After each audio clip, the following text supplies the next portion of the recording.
Actualmente se vienen conociendo nuevos tratamientos médicos basados en conceptos básicos de la física. Los avances científicos y tecnológicos muestran que la biología puede ser considerada como parte de la física y el dominio de aplicaciones de la biofísica aumenta en ciencias de la salud. La biofísica es una ciencia reduccionista porque establece que todos los fenómenos observados en la naturaleza tienen una explicación científica. También el profesional de enfermería adquiere conocimientos de anatomía, fisiología, biología y microbiología para poder conocer las respuestas del cuerpo humano y de esta manera distinguir de las respuestas humanas. Por lo tanto, biofísica como ciencia aplicada a la salud permite aplicar las técnicas en las investigaciones del cáncer, enfermedades infecciosas, vacunas y enfermedades metabólicas. El estado del funcionamiento del cuerpo humano determina la salud de cada persona. Es vital entonces comprender que dicho funcionamiento depende de la correcta regulación de factores bioquímicos y biofísicos. La biofísica se define como la ciencia que estudia la composición y los procesos físicos de los organismos vivos. La composición de la biofísica básica del cuerpo humano está dada a nivel molecular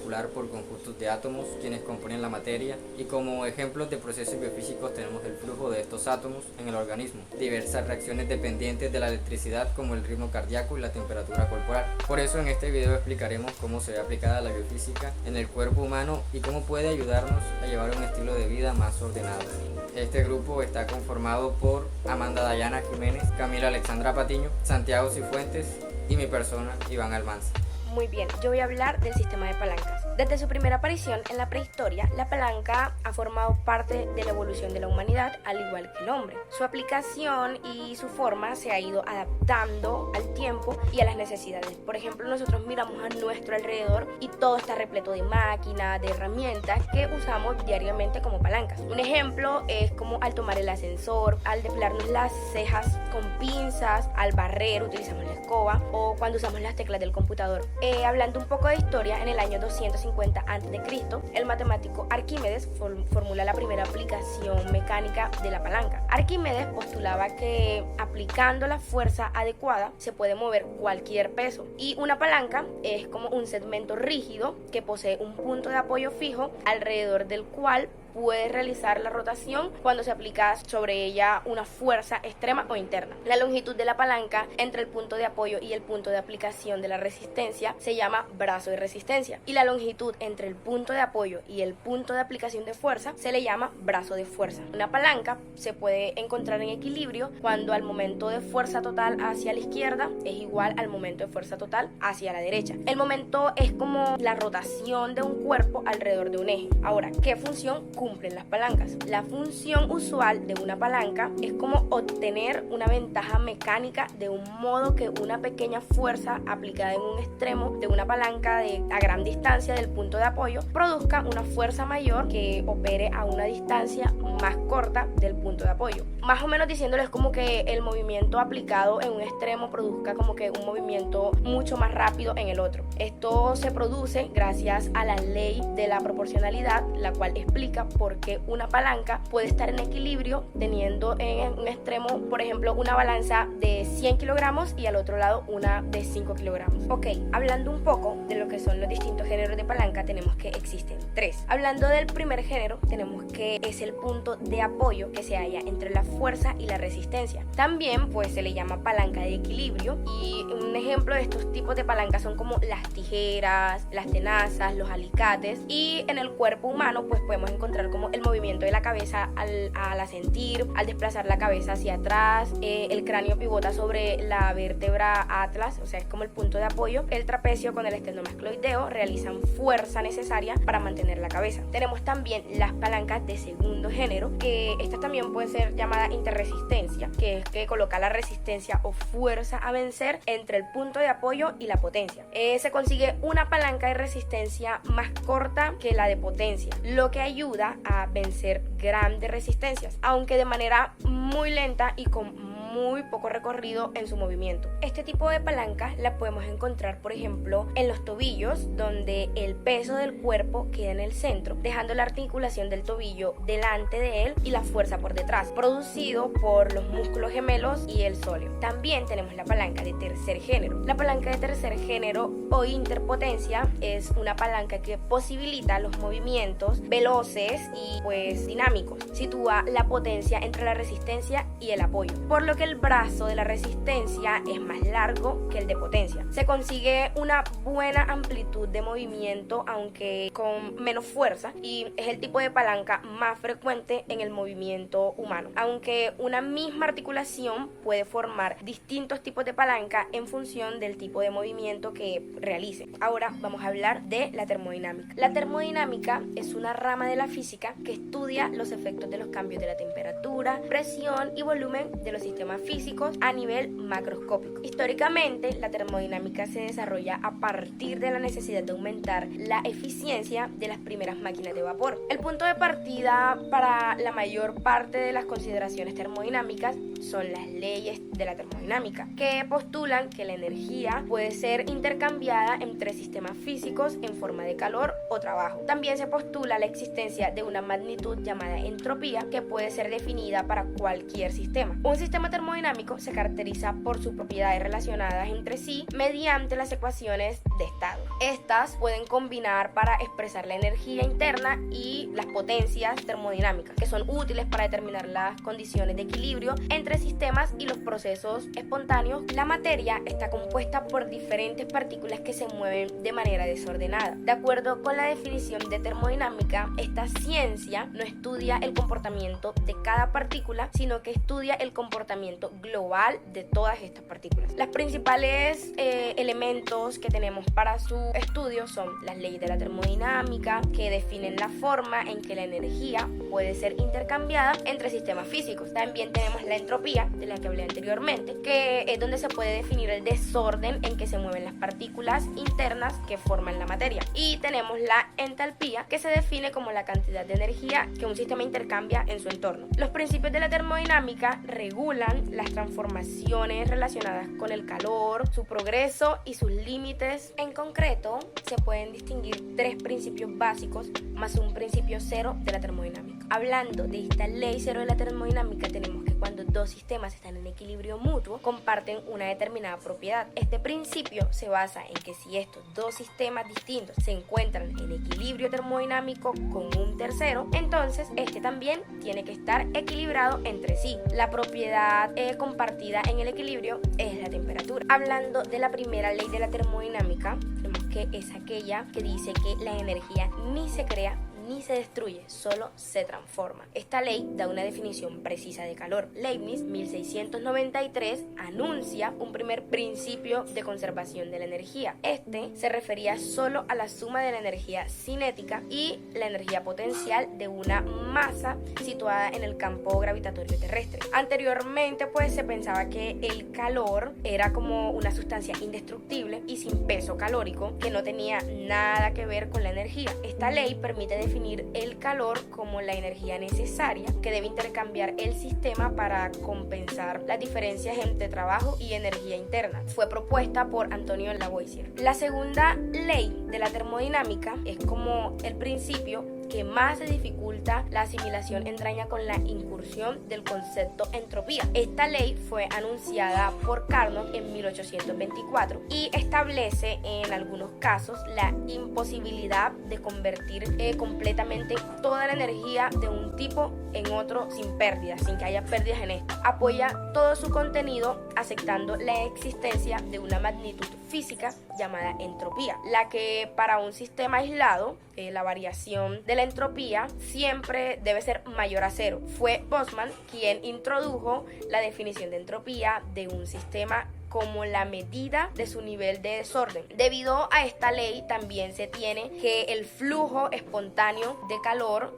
siempre es unidimensional, desde los cuerpos a temperatura más alta y desde los más bajos a los más altos, y afirma que la entropía de un sistema aislado nunca puede ser cero. Y por último tenemos la tercera ley de la termodinámica, quien Planck estableció en 1912 de la siguiente manera. Decía que la entropía de todos los sólidos cristalinos perfectos es cero a la temperatura del cero absoluto. Un cristal perfecto se refiere a aquel que está en equilibrio termodinámico. Este principio afirma que el cero absoluto no se puede alcanzar por ningún procedimiento que conste de un número finito de pasos. Y pues como en física un número infinito de procesos es un número imposible, pues entonces esto quiere decir que no se puede llegar al cero absoluto. El corazón funciona como una especie de bomba muscular que continuamente envía y recibe sangre como parte del sistema cardiovascular. El lado derecho, aurícula derecha, recibe sangre desoxigenada procedente de todo el cuerpo, siendo luego el ventrículo derecho quien bombea la sangre hacia los pulmones. Allí la sangre se oxigena retornando por la aurícula izquierda al corazón, pasándola al ventrículo izquierdo, que se contrae con mucha fuerza y la impulsa para ir a nutrir al resto del organismo. Por esta razón, el ventrículo izquierdo tiene una pared muscular mucho más gruesa porque está sometido a una mayor presión. El ciclo cardíaco es un proceso durante el cual se producen cambios sucesivos de volumen y presión en el corazón durante la actividad cardíaca, contracción llamada sístole y relajación llamada diástole. El miocardio se contrae como respuesta a la actividad eléctrica que se produce dentro del sistema conductor del corazón. En cada ciclo cardíaco el corazón ejerce mediante su actividad mecánica, contracción ventricular, presión sobre la sangre que posteriormente es transmitida hacia las arterias y venas. Así podemos decir que la presión sanguínea es la fuerza ejercida por la sangre contra las paredes de los vasos sanguíneos, arterias, arteriolas, capilares, vénulas y venas. La presión sanguínea se mide frecuentemente en milímetros de mercurio. Considerando que la sangre es un líquido que se encuentra en continuo movimiento, se producirá un descenso de la presión a lo largo del sistema circulatorio que dependerá de la resistencia que el flujo sanguíneo encuentre a su paso. Dicha caída será más importante en aquellas zonas en las cuales la resistencia hemodinámica es mayor. De esta forma, en las grandes arterias y venas del organismo, el descenso de la presión será menor que en aquellos 166 vasos de menor calibre, siendo en las arteriolas donde se producirá la mayor caída de presión y consecuentemente la mayor resistencia. Entonces, la presión sanguínea dependerá de dos cosas. Uno, el gasto cardíaco,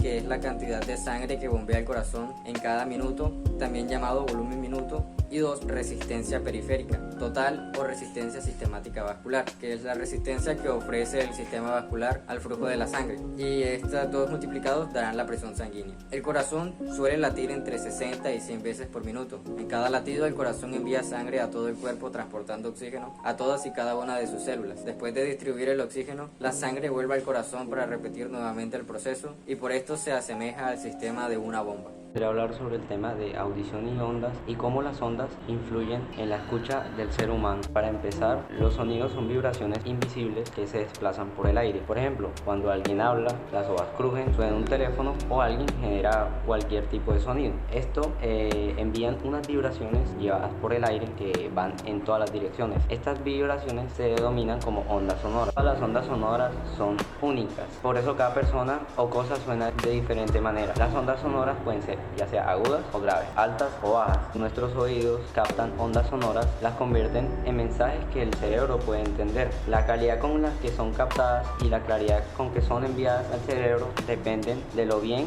que funcionan nuestros oídos. El oído externo, el pabellón auricular, a la manera de una pantalla receptora, capta las ondas sonoras enviándolas a través de un conducto auditivo externo hacia la membrana timpánica. La oreja del humano es prácticamente inmóvil y se orienta hacia el sonido mediante movimientos de la cabeza. El pabellón auricular contribuye a la localización de la procedencia del sonido. El hecho de poseer dos orejas separadas por la cabeza hace que el sonido llegue a ambos oídos con una diferencia temporal y de fase, lo que sirve para localizar el sonido en el plano horizontal. Audición en el oído medio. El mango del martillo se encuentra firmemente unido a la membrana timpánica a nivel de uno de sus ejes radiales. El martillo se enlaza sólidamente con el yunque por la articulación incudo-malleolar. El yunque, por su rama larga, se articula con la cabeza del estribo, donde el estribo tiene su platina inserta en la ventana oval, a la que se une mediante el ligamento anular de Rüdiger. Al vibrar la membrana timpánica, traspasa su movimiento al martillo y el martillo al yunque y el yunque al estribo, el cual, a través de la ventana oval, transmite las vibraciones del oído interno y las envía a la cóclea del oído más interno. La cóclea tiene forma de caracol y está llena de líquido. La cóclea además tiene una membrana elástica a lo largo de su estructura que la divide en dos secciones, superior e inferior. Esta membrana es conocida como membrana basilar porque sirve de base para estructuras clave del sistema auditivo. A nivel del oído interno, que es el más profundo, como sabemos, el órgano con el que oímos es el cerebro, pero el cerebro no tiene la capacidad para comprender la realidad como es. En la cóclea se convierten las señales acústicas más llamadas energía mecánica y en impulsos eléctricos capaces de ser interpretados por nuestro cerebro. También en la cóclea se discriminan los distintos sonidos según su frecuencia, se codifican los estímulos en el tiempo según su cadencia y se filtran para una mejor comprensión. En la función coclear se distinguen un primer periodo en el que lo fundamental es la mecánica coclear originada por los movimientos de los líquidos y las membranas. Un segundo periodo de micromecánica coclear es en el que ocurre el desplazamiento del órgano de Corti con respecto a la membrana tectórica,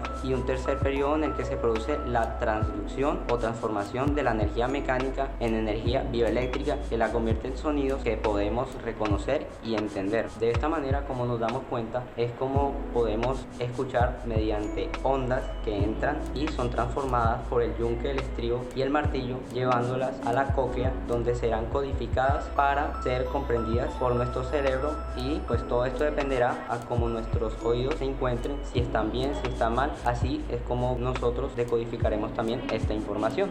La vista es uno de los sentidos más importantes que poseemos. Gracias a ella podemos observar la forma, el movimiento, la profundidad y el color, debido a la captación, la integración y la percepción de algunas ondas.